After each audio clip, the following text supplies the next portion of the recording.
कैसे हैं सभी बच्चे? भाई आशा करती हूँ सभी बच्चे बहुत अच्छे होंगे और सबकी पढ़ाई बहुत ही अच्छी चल रही होगी।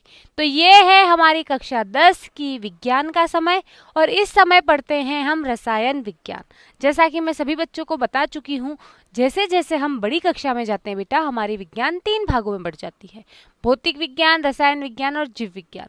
तो जो रसायन विज्ञान वाला भाग है वो मैं आपको पढ़ाती हूँ। ठीक है बच्चा? तो हमारा अध्याय नंबर 1 जिसका नाम है रासायनिक अभिक्रिया एवं समीकरण, ये अध्याय चल रहा है, इसी को हमने आरंभ किया है और लगभग लगभग हम एंड पे आ चुके हैं। अब आपके लिए एक सूचना है कि डाउटनट पर कक्षा 10 हिंदी माध्यम का वीआईपी कोर्स चल रहा है। अब इस कोर्स में हमें क्या क्या मिलेगा? तो बेटा सारी क्लासेस मिलेंगी रिकॉर्डेड फॉर्म में, आपको होमवर्क मिलेगा, है ना, बुक्स भी मिलेंगी कुछ इंपॉर्टेंट, नोट्स मिलेंगे और एनसीईआरटी के सॉल्यूशन भी मिलेंगे। ठीक है बेटा? चलो, ये कोर्स क्यों बेस्ट है? तो इंडिया के टॉप टीचर्स जिनको वर्षों का अनुभव है वो आपको पढ़ाते हैं, है ना, बेस्ट रिजल्ट्स है यहाँ के और डाउट्स का बिल्कुल सफाया हो जाता है। मिल लीजिए अपने टॉप टीचर से जो आपको इस वीआईपी कोर्स में पढ़ाने वाले हैं। चलिए, पिछले कोर्स से आए कुछ बेस्ट रिजल्ट्स की बात करें तो नीलेश यादव नाम का एक बच्चा है जिसे 91.2% मिले हैं, है ना। शानू कुमार नाम का एक बच्चा है जिसे 91% मिले हैं और 100 से अधिक छात्र ऐसे हैं मेरे बच्चे जिसके 85% से अधिक अंक आए हैं। चलिए मैम, अब डाउट्स का सफाया कैसे होगा? तो जैसा कि आप सभी बच्चों को मालूम है, इंडिया का नंबर 1 इंस्टीट्यूट है डाउटनट। किस क्षेत्र में? डाउट सॉल्विंग के क्षेत्र में। तो आपके होमवर्क हो, नोट्स हो, टेस्ट हो, कोई भी क्वेश्चन हो, हर क्वेश्चन का वीडियो सॉल्यूशन अवेलेबल है डाउटनट की ऐप पर। बस आपको क्या करना है भाई, आपको जहाँ पर भी डाउट आ रहा है उसका फोटो खींचना है और डालना है कहाँ पर? डाउटनट ऐप पर। आपको उसका वीडियो सॉल्यूशन मिल जाएगा और आपका डाउट सॉल्व हो जाएगा। तो क्या आप कक्षा 10 का जो ये कोर्स है वीआईपी कोर्स उसे ज्वाइन करना चाहेंगे? अभी आपकी स्क्रीन पर एक पोल आएगा बेटा, उसके माध्यम से मुझे जवाब दे दीजिए।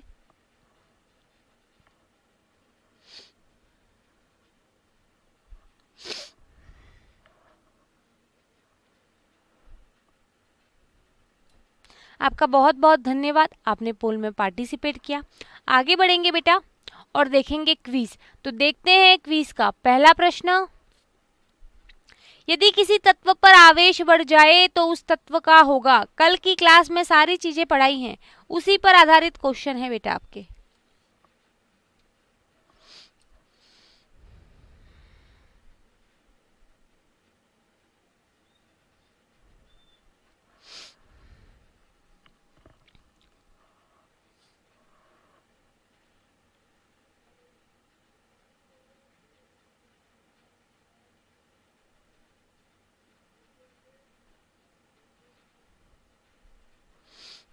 चलिए अगला प्रश्न, ऑक्सीकरण में होता है, बहुत ही सिंपल क्वेश्चन है मेरा बच्चा।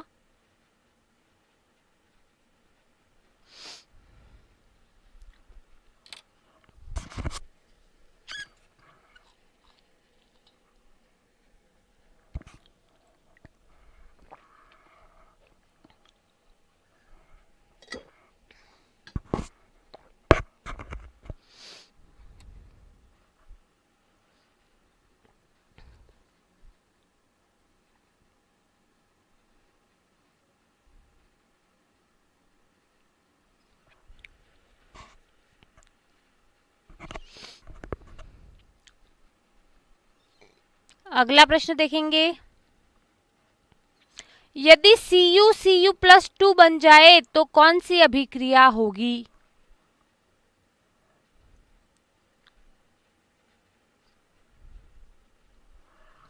जो बच्चा लेट आया है, जिसने लेट ज्वाइन किया है, कमेंट बॉक्स में जवाब दे दे, है ना बेटा।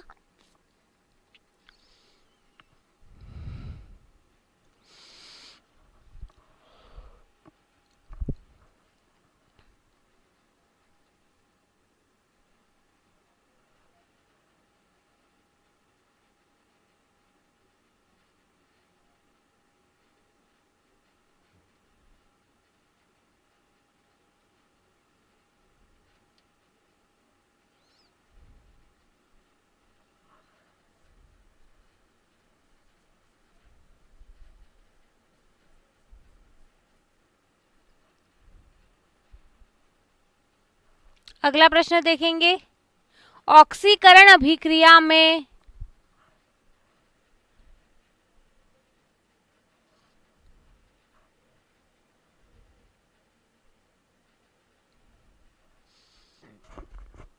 जिसके क्विज नहीं आया है कमेंट बॉक्स में जवाब दें, है ना बेटा।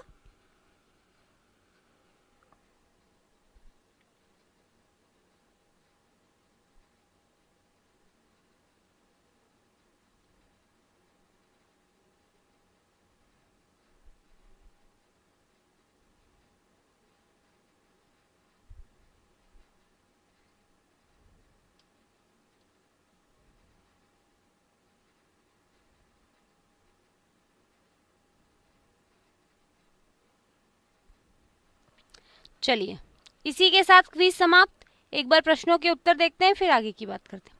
यदि किसी तत्व पर आवेश बढ़ जाए, मैंने बोला था आवेश में वृद्धि ऑक्सीकरण अभिक्रिया होगी, है ना। ऑक्सीकरण में क्या होता है बेटा, ऑक्सीकरण में ऑक्सीजन की वृद्धि होती है ना। याद करो वो गाना, ऑक्सीकरण ऑक्सीकरण चिल्लाऊंगा ऑक्सीजन पाके, है ना। चलो, Cu+2 बन जाए, Cu अकेला है, यहाँ पर कोई आवेश नहीं है। यहाँ पर लिखा है Cu+2, Cu के सर पे +2 का सिंह नाच रहा है, इसका मतलब यहाँ आवेश कितना है, +2। आवेश में क्या हुई, 0 से +2, आवेश में हुई वृद्धि, तो इसे बोलेंगे ऑक्सीकरण। ऑक्सीकरण अभिक्रिया में ऑक्सीजन की वृद्धि होती है, बिल्कुल। ऑक्सीजन और हाइड्रोजन एक दूसरे के जानी दुश्मन, तो हाइड्रोजन की कमी होगी और इलेक्ट्रॉनों की भी कमी होती है, तो उत्तर आ गया सभी। चलिए, तो मुझे कमेंट बॉक्स में ज़रूर लिख के बताना कि आपके कितने प्रश्न सही हैं। अब आपके लिए एक समीकरण जो आपको संतुलित करनी है। चलो, संतुलन करना है इसका, संतुलन करो, है ना। 5 मार्क्स का क्वेश्चन है, जल्दी से करो संतुलन।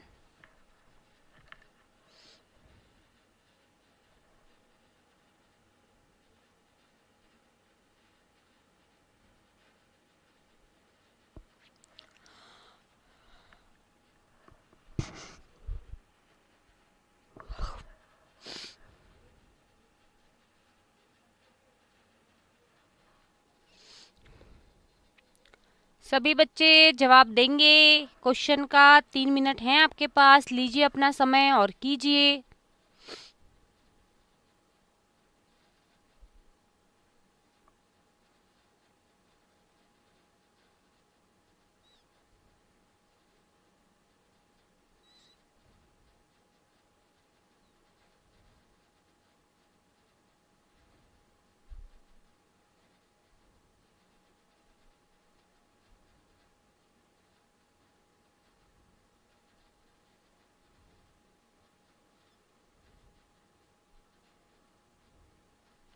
जल्दी करो बच्चा, 1 मिनट समाप्त हो चुका है।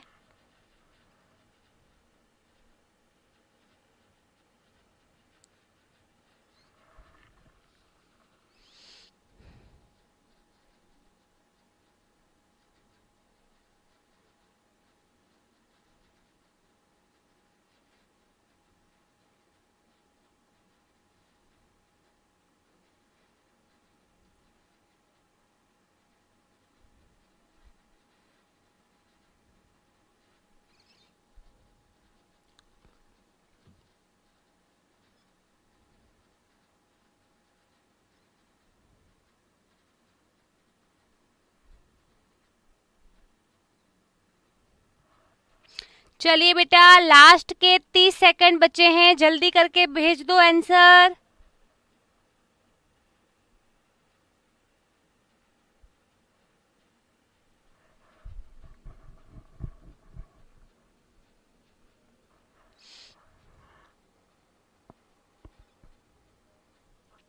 चलिए, टाइम सब। अब कोई भी बच्चा सॉल्व नहीं करेगा, सबकी निगाहें बोर्ड पर। चलो, अब देखो, उत्पाद में 2 हाइड्रोजन है, अभिकारक में भी 2 करने, लगाओ 2। अब ऐसा करने से क्या हुआ कि हाइड्रोजन तो 2 हो गए, अभिकारक में क्लोरीन 3 है, उत्पाद में क्लोरीन अभिकारक में क्लोरीन 2 है, उत्पाद में क्लोरीन 3 है। तो भाई वही बात, जब भी 2 और 3 आए हमें क्या करना है, 6 बनाना है। यहाँ 2 है तो 3 का गुणा करो, यहाँ 3 है तो 2 का गुणा करो, तो क्या आ गया भाई, aluminium plus 6HCl 2AlCl3 plus H2, सब संतुलित हो गए मैम, लेकिन एल्यूमिनियम की अभी भी क्या है, कहानी गड़बड़ है। क्यों? क्योंकि उत्पाद में 2 एल्यूमिनियम है, तो अभिकारक में भी मुझे 2 एल्यूमिनियम करने पड़ेंगे। ठीक है, ये रिएक्शन वो रिएक्शन है जो आपके बोर्ड परीक्षा में कम से कम 10 बार पूछी गई है ना, और बच्चों से होती भी नहीं है, लेकिन मैंने आपको यहाँ ट्रिक बता दी है, 2 और 3 हो तो क्या करना है, 6 बनाना है, इसीलिए आपसे इतनी आसानी से हो गई है ना। बच्चे रट मार डालते हैं, क्यों? क्योंकि 10 बार आई है तो रटनी तो पड़ेगी, है ना। लेकिन बस कॉन्सेप्ट ध्यान रखोगे, आपका क्वेश्चन कभी गलत नहीं होगा। तो मुझे कमेंट बॉक्स में जरूर लिख के बताना आपका कितना सही है। अब बेटा कल हम ऑक्सीकरण अभिक्रिया की बात कर रहे थे,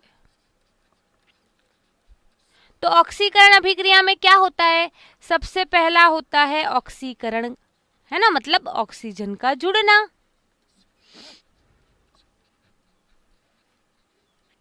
ऑक्सीजन का जुड़ना।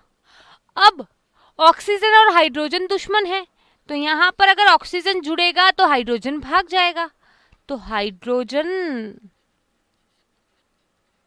का या हाइड्रोजन की कमी। तीसरी बात मैंने बताई थी कि आवेश में वृद्धि होती है। क्या होती है मेरे बच्चे? आवेश में वृद्धि होती है। और चौथी बात बताई थी, इलेक्ट्रॉन में कमी होती है। ये बातें सभी बच्चे को याद है? पहले ये बताओ, ये बातें सभी बच्चों को याद है?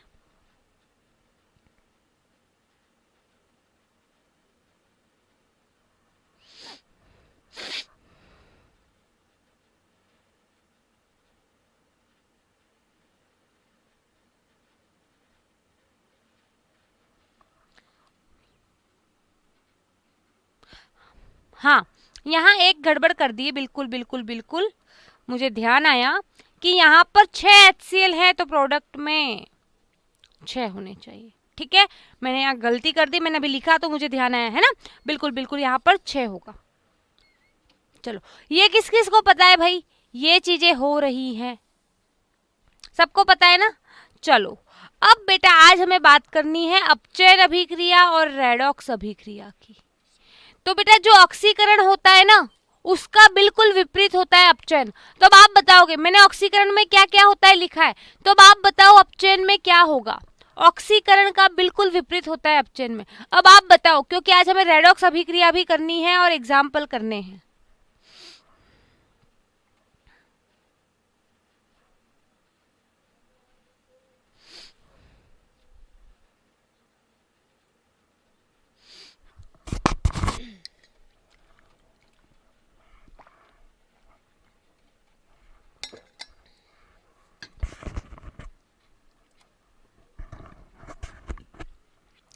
चलो भाई, उल्टा है, ऑक्सीकरण में ऑक्सीजन जुड़ रहा है तो अपचयन में क्या होगा, ऑक्सीजन की कमी होगी।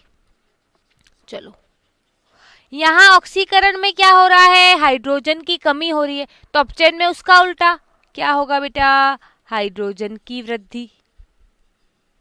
ठीक है। तीसरा, ऑक्सीकरण में क्या हो रहा है, आवेश में वृद्धि, तो अपचयन में क्या होगा, आवेश में कमी।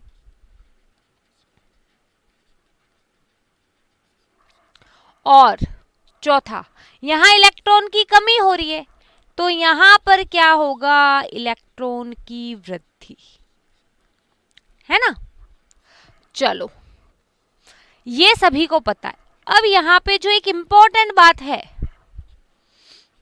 वो क्या है, ऑक्सीकरण और अपचयन अभिक्रिया हमेशा साथ साथ चलती हैं। क्या बेटा, ऑक्सीकरण एवं अपचयन अभिक्रियाएं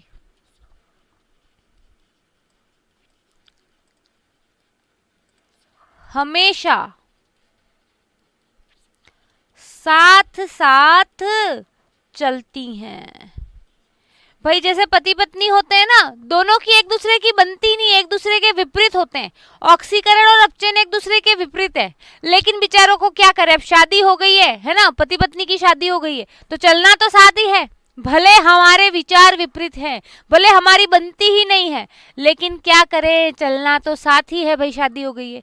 या नदी के दो किनारे, भाई एक दूसरे से बहुत दूर है, विपरीत है एक दूसरे के, लेकिन चलते हमेशा साथ में है।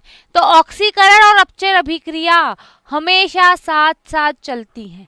इसका मतलब है कि अगर किसी अभिक्रिया में, किसी रिएक्शन में अगर ऑक्सीकरण हो रहा है, तो उस रिएक्शन में अपचयन भी होगा ही होगा। ये बात दिमाग में बिठा लो, बिठा लोगे? चलो बताओ, यहां तक की बात किस किस को समझ में आ गई?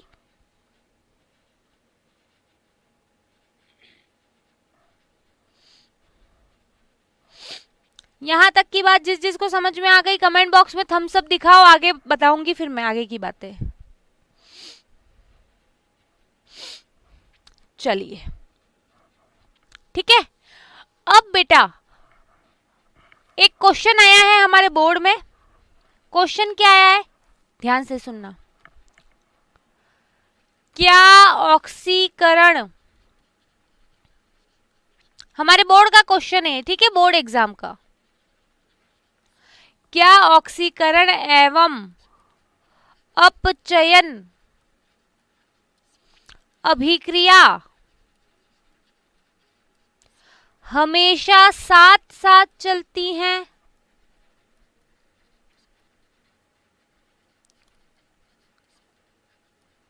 यदि हां तो क्यों? है ना, कोई बच्चा मुझे इसका जवाब दे सकता है? क्वेश्चन है कि क्या ऑक्सीकरण एवं अपचयन अभिक्रिया हमेशा साथ साथ होती हैं, यदि हां तो क्यों? बोर्ड एग्जाम का प्रश्न है, कोई बच्चा बताएगा?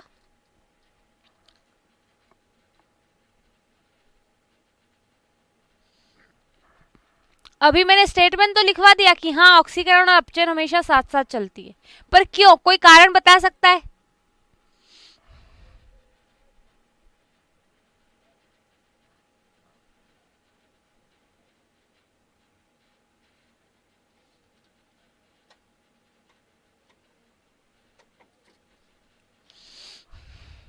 कौन बताएगा भाई? चलिए इसका उत्तर हम देखेंगे। ये क्वेश्चन नोट करके रखो, इस क्वेश्चन का आंसर हम देखेंगे, लेकिन पहले कुछ एग्जाम्पल करेंगे ताकि आपको अपने आप आपका दिमाग चले और आप मुझे बताओ, ठीक है? क्योंकि मैं चाहती हूँ इसका आंसर आप निकालो, क्योंकि अभी मैं लिखवा दूंगी, आप रट लोगे, काम हो जाएगा, लेकिन एग्जाम में भूल जाओगे। अभी एग्जाम्पल करेंगे, वहां देखोगे तो ज्यादा समझ में आएगा। चलो, मैग्नीशियम प्लस ऑक्सीजन, बहुत सिंपल सा एग्जाम्पल लिया है मैंने, ठीक है, जो हमें मदद करेगा कि क्यों ऑक्सीकरण और अपचयन हमेशा साथ साथ चलती है। चलो यहाँ पे मैग्नीशियम पर आवेश कितना है ना, यहाँ आवेश पूछ रही हूं मैं, ठीक है, यहाँ पर मैग्नीशियम पर आवेश कितना, यहाँ पर ऑक्सीजन पर आवेश कितना, यहाँ पर मैग्नीशियम पर आवेश कितना और ऑक्सीजन पर आवेश कितना, बताओ। आज की क्लास बहुत इंपॉर्टेंट है, बहुत बहुत इंपॉर्टेंट है ना?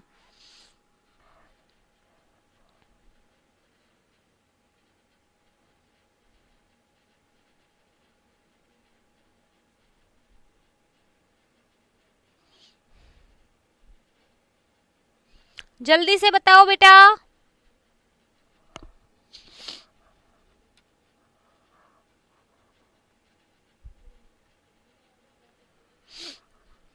तो भाई आवेश निकालना सिखाया था।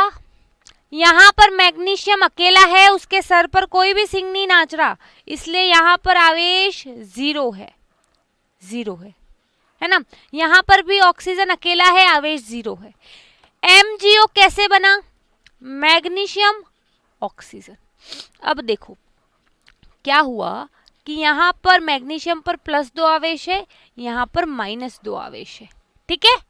तो हमें पता चल गया कि देखो यहाँ पर मैग्नीशियम पर 0 आवेश है, यहाँ पर मैग्नीशियम पर +2 आवेश है, आवेश में वृद्धि हुई, इसीलिए ये क्या है, ऑक्सीकरण। चलो, यहाँ पर ऑक्सीजन पर 0 आवेश है, यहाँ पर ऑक्सीजन पर -2 आवेश है, यानी आवेश में क्या हुई, कमी, अपचयन। चलो, यहाँ ऑक्सीकरण अपचयन हुआ, यहां तक किसी को डाउट नहीं। अब ध्यान से सुनना कि यहाँ अंदर क्या हो रहा है। चलो, क्या होता है बेटा, मैग्नीशियम इधर से आ रहा है, इधर से ऑक्सीजन आ रहा है, जब मिलेंगे तो मैग्नीशियम ऑक्साइड बनेगा।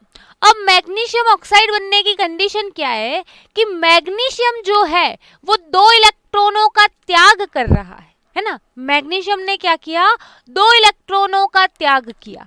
अब आप खुद बताओ कि हमने पढ़ा है द्रव्यमान संरक्षण का नियम, अगर कोई भी 2 इलेक्ट्रॉनों का त्याग करेगा तो जो 2 इलेक्ट्रॉनों का द्रव्यमान है उसमें कमी आई कि नहीं आई, बताओ, आई ना। तो द्रव्यमान संरक्षण का नियम तो फेल हो गया। अब क्या हुआ, अब वहां कोई ना कोई ऐसा चाहिए जो वो उन 2 इलेक्ट्रॉनों को ग्रहण कर ले, ताकि उसके द्रव्यमान में वृद्धि हो जाएगी, है ना। तो बात बराबर हो जाएगी, क्योंकि 2 इलेक्ट्रॉन निकले और आके किसी और के पास चले गए, तो इधर से इलेक्ट्रॉन के द्रव्यमान में कमी हुई और वही द्रव्यमान किसी और के साथ जुड़ गया। तो इससे क्या होता है, द्रव्यमान संरक्षण का नियम लागू होता है। और हमने बोला है कि द्रव्यमान संरक्षण का नियम हमेशा लागू होना चाहिए। भाई इलेक्ट्रॉन निकल ही गए तो भाई इलेक्ट्रॉनों का द्रव्यमान जो था वो तो क्या हो गया, उस अभिक्रिया में कम हो गया। क्यों, क्योंकि 2 इलेक्ट्रॉन निकल गए, है ना। लेकिन द्रव्यमान संरक्षण का नियम बोलता है कि द्रव्यमान जितना है उतना ही रहेगा। तो उन 2 इलेक्ट्रॉनों का जो द्रव्यमान कम हुआ है वो हमें वापस चाहिए, ताकि मेरा द्रव्यमान संरक्षित रहे। तो वो 2 इलेक्ट्रॉन जाके किसी और के साथ जुड़ जाते हैं, है ना, इसीलिए ऐसा होता है। समझ में आया, यस और नो में जवाब दो भाई।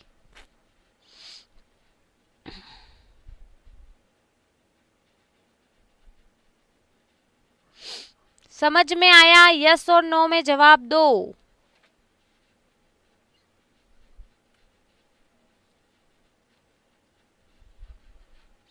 जल्दी से जवाब दो बेटा।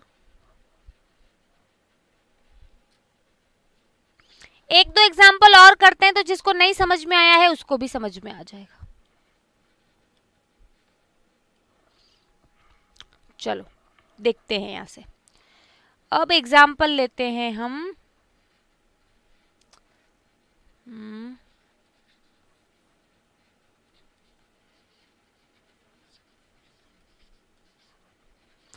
चलो बताओ, कहाँ ऑक्सीकरण हो रहा है, कहाँ अपचयन हो रहा है, जल्दी से पहले ये बताओ।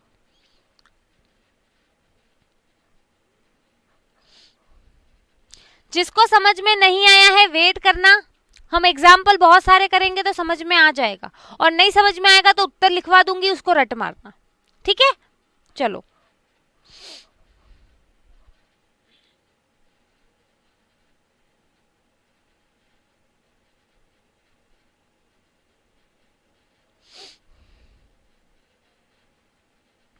जिसको नहीं समझ में आया है बहुत सारे एग्जाम्पल करेंगे, समझ में आ जाएगा। शांति रखें, कृपया शांति बनाए रखें, ठीक है।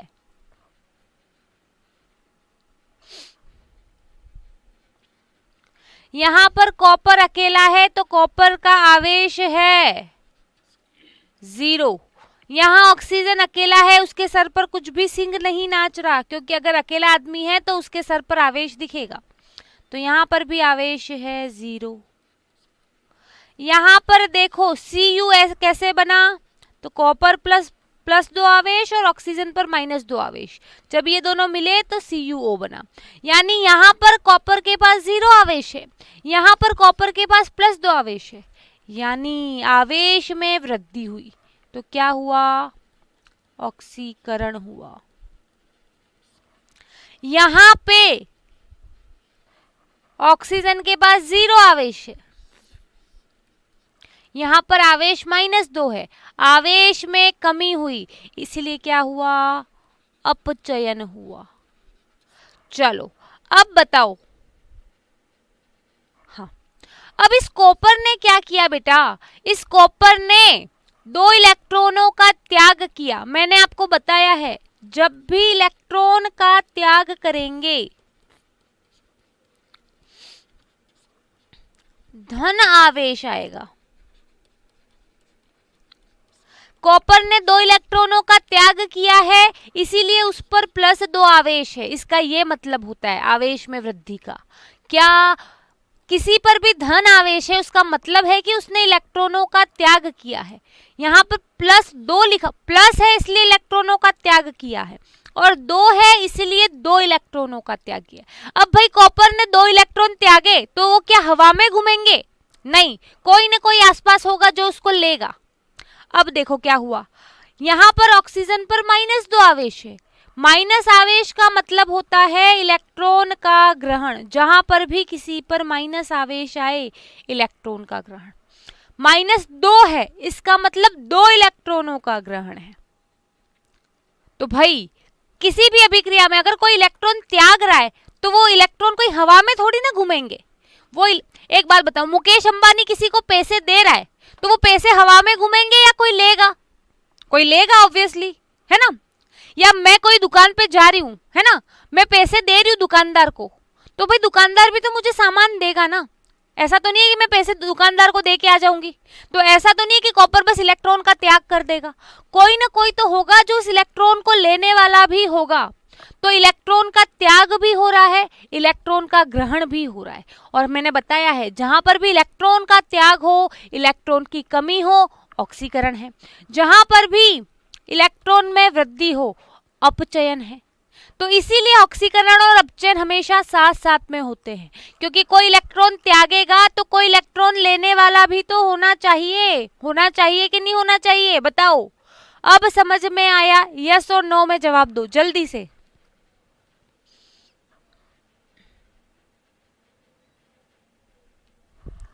आवेश वाली टेबल याद करनी पड़ेगी। मैम हमें कैसे पता चलेगा कि इस कॉपर पर +2 आवेश ही है, इस ऑक्सीजन पर -2 आवेश ही है? टेबल, संयोजकता वाली टेबल मैंने 1000 बार बोला है, उस टेबल को रट मारो। अकेला है तो उसके सर पर आवेश दिखेगा। जैसे मैंने लिखा Cu से Cu+2, अभी अकेला है तो इसके सर पे आवेश दिखेगा। यहाँ तो दिक्कत ही नहीं आती, यहाँ पर इसके सर पे कोई आवेश नहीं है मतलब आवेश 0 है। लेकिन जब भी यौगिक होगा तो हमें देखना पड़ेगा आवेश क्या है अंदर जाके। वो आवेश कैसे पता चला कि कॉपर पर +2 ही है, ऑक्सीजन पर -2 ही है? वो ऐसे पता चला कि हमारे पास एक टेबल है। जो बच्चा नया है मैं उसे बता दूं, अगर उस टेबल को आपने याद नहीं किया तो आपकी केमिस्ट्री 0 है। एक टेबल पर आपकी पूरी केमिस्ट्री टिकी हुई है, इसीलिए उस टेबल को याद कर डालो, रट्टा मार डालो। टेबल बता चुकी हूँ, जिसके पास टेबल नहीं है कमेंट बॉक्स में लिखना, कल वापस टेबल ले आऊंगी। अब बताओ भाई यहाँ तक बात समझ में आई, यस और नो?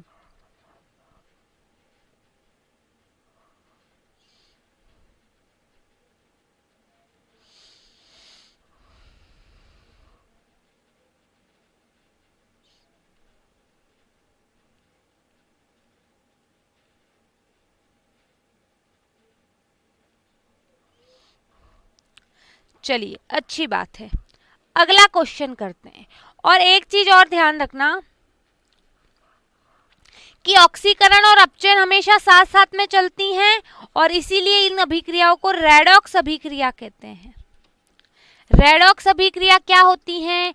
ऐसी अभिक्रिया जिसमें ऑक्सीकरण भी हो रहा है, अपचयन भी हो रहा है, वो होती है रेडॉक्स। और अगर ऑक्सीकरण होना है तो अपचयन होगा ही होगा, इसलिए रेडॉक्स होगी। ठीक है, चलो इस अभिक्रिया में बताओ क्या, जहां पे मैंने तीर लगाया है, क्या यहां पर रेडॉक्स अभिक्रिया हो रही है?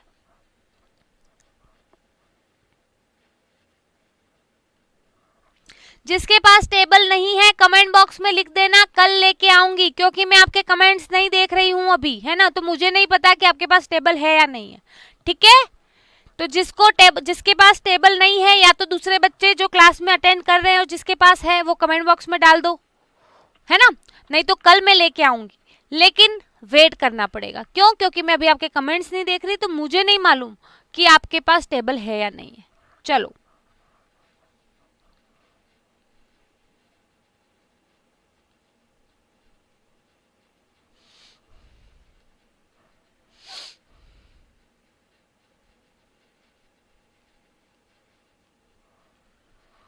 चलिए देखते हैं।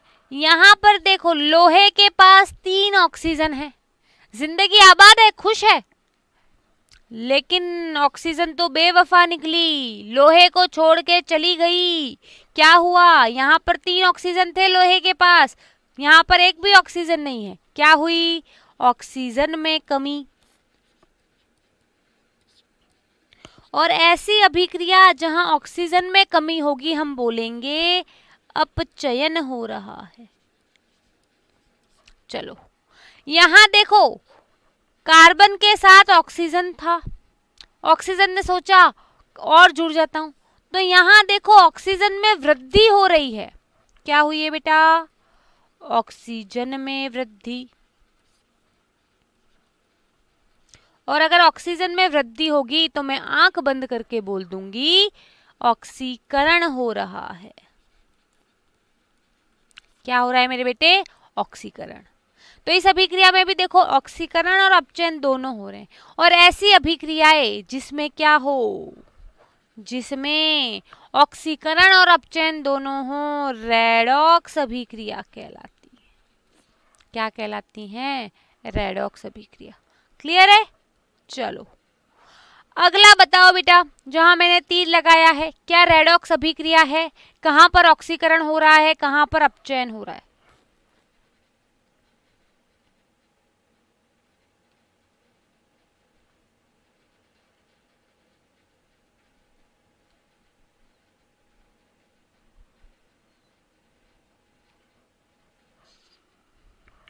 जल्दी से बता दो बेटा।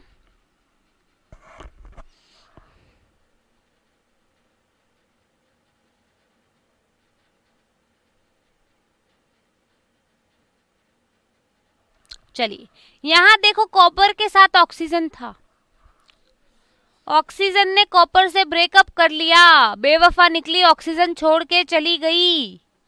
यहां पर क्या हुआ? ऑक्सीजन में कमी हुई। और अगर ऑक्सीजन में कमी होगी तो हम बोलेंगे अपचयन हो रहा है। यहाँ पे देखो ऑक्सीजन में वृद्धि हुई, पहले हाइड्रोजन अकेला था, अभी हाइड्रोजन के पास ऑक्सीजन आके बैठ गई, ऑक्सीजन में वृद्धि हुई तो हमने बोला ऑक्सीकरण। क्लियर है सभी बच्चों को? तो कल की क्लास में बेटा हम प्रीवियस ईयर के क्वेश्चंस करेंगे, जो आपके बोर्ड एग्जाम में प्रीवियस ईयर में क्वेश्चंस आए ना उनको, ठीक है? चलो हाँ, डाउट था एक बच्चे का, वो मैं बता देती हूँ कि मैम आप इसके कारण बता दो, है ना? तो भाई एक बच्चे ने पूछा था पेट्रोल का वाष्पीकरण। बेटा जब भी भौतिक अवस्था में परिवर्तन हो, किसमें? भौतिक अवस्था में परिवर्तन,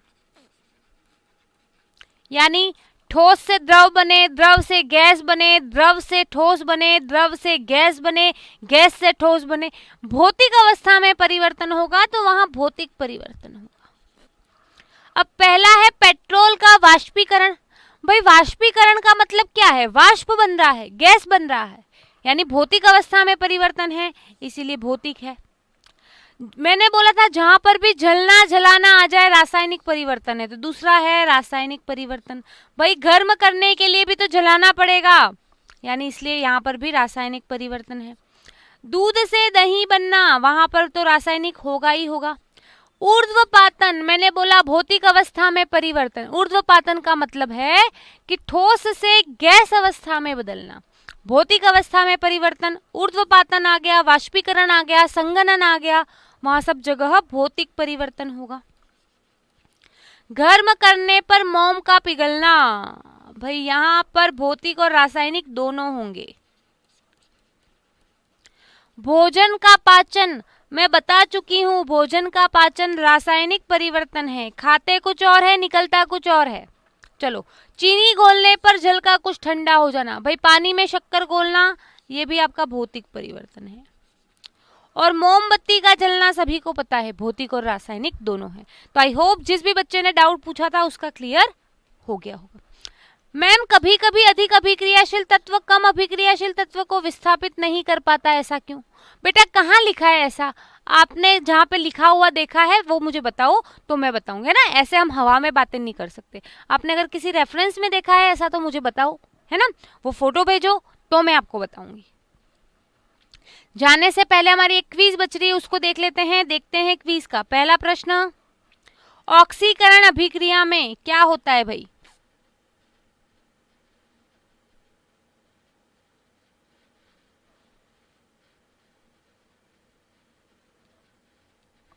कोई भी डाउट है कमेंट बॉक्स में रखना, लेकिन जवाब कल की क्लास में मिलेगा क्योंकि मैं आपके कमेंट्स नहीं देख रही हूँ, है ना बेटा।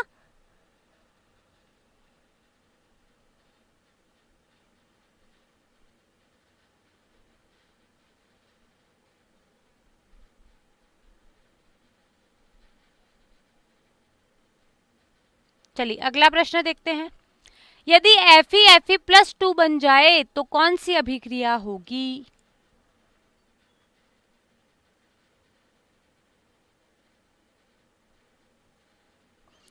किसी का कोई भी डाउट है कमेंट बॉक्स में रखें, कल जवाब मिलेगा।